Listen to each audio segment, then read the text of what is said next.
Hey guys, welcome back to the video. Happy Diwali. তোমরা তোমাদের দিওয়ালি কেমন কাটিয়েছো প্লিজ কমেন্ট করে জানিও। আমি কিন্তু খুবই সিম্পলভাবে কাটিয়েছি, কারণ আমি এই বছর মায়ের পুজো দিতে পারিনি। আমি খুবই আশা করে এসেছিলাম চণ্ডীগড় থেকে, দিওয়ালির দিন মায়ের পুজো দেবো, মায়ের মন্দিরে যাব, কিন্তু ব্যাড লাক, এই বছর যেতে পারিনি কারণ আমাদের ওষুধ চলছে।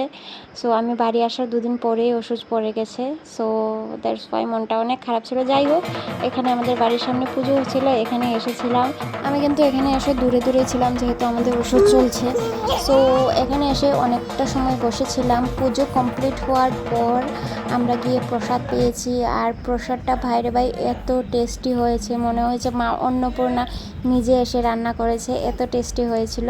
আমি কিন্তু বেশি খেতে পারিনি, কারণ আমি সার্জারির পর থেকে কম খাই, মানে বেশি খেলে আমার পেটে ব্যথা হয়, দ্যাটস ওয়াই আমার কম খেতে হয়।